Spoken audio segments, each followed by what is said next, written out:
In this video, what we're going to do is stub out our stores, all the stores that we're going to be needing in this application.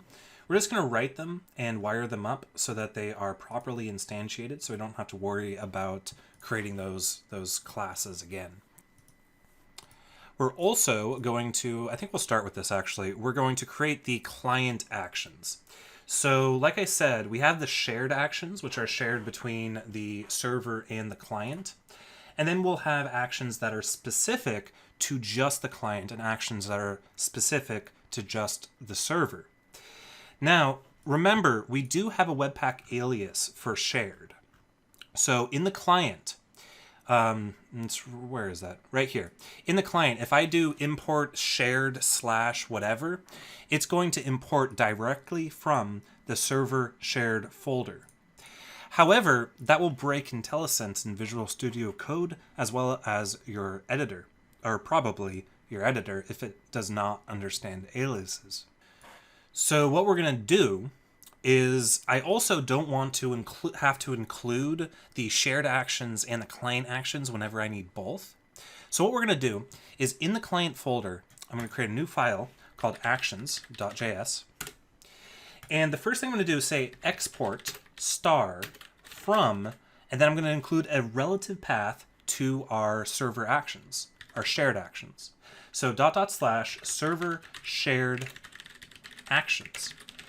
And now, if I include this actions file relative inside of my client, I'll get full IntelliSense. And in addition, I can add whatever additional actions that are client specific right in this file. All right, so let's go ahead and stub out our stores. So I'm going to create a new folder called stores. Inside of this folder, I'm going to create a couple files. I'm going to create a app.js for the app store. And inside of all these files, I am going to say import star as a from / actions, just preemptively, because I know these files will need it eventually. Then I'm going to say export default class app store, and that's it. I'm going to copy all of this onto my clipboard, and I'm going to create a new store. I'm going to create a lobby store, so lobby.js. I'm going to paste this down and change this class name to lobby store. You don't even need to name these, honestly. Classes can be unnamed in JavaScript, but I'm just going to I'm going to name them anyway. Anyway, so next let's build our user store, or stub our user store. So we'll have a user store as well. Then let's stub out our game store. Paste this out, and we have game. So the app store will contain things like, are we connected to the server, or what dialog boxes are open, and so on. The game store will contain information about the game that we're currently looking at, what step it's on, who's winning, so on. The lobby store will contain, obviously, the list of games, the chat messages for the lobby, and so on. The user store will contain, are you logged in, what's your ID, what's your name. Now what I'm going to do is inside of stores, I'm going to create an index file. And the index file, he's going to go ahead and import all of these stores and then just re-export them out in a function that we are going to create. So import user store, actually I'll do this alphabetically. App store from app, import game store from game, import lobby store from lobby, import user store from user. Then I'm going to say export default function services. And what this guy is going to return is an instantiation of all these stores. I want to point out something interesting, though. With Webpack, I could write code that will actually load every single file in this directory, instantiate whatever their default export is, and then I can have it return them all as an object.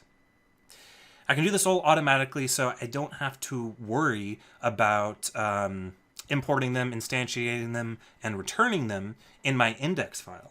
But I'm not going to, and the reason for that is many of these stores, these two at least, are going to depend on the existence of the user store. So I want to be in control of, because the user store is dependent on by other stores, I want to be in control of the order in which they're executed.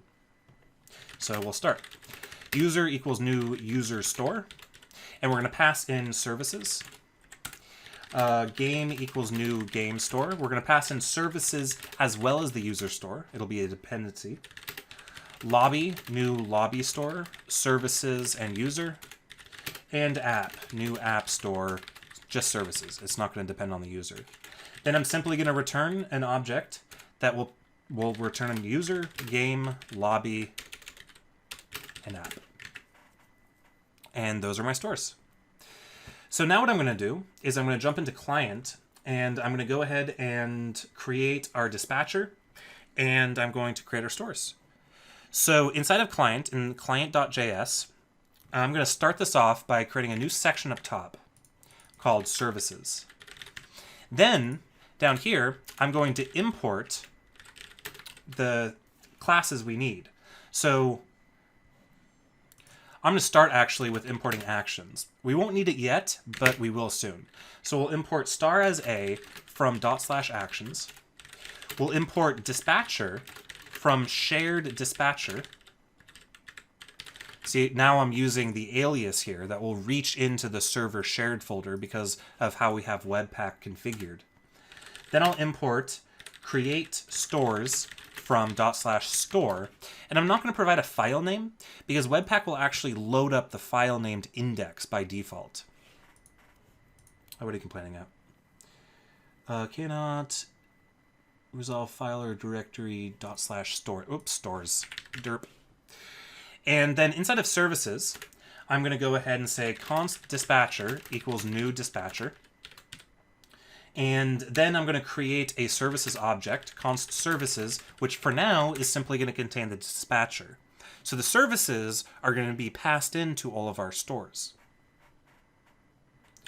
Then I'm going to create a new block called stores, and I'll say const stores equals, and we'll say create stores, and we'll pass in our services.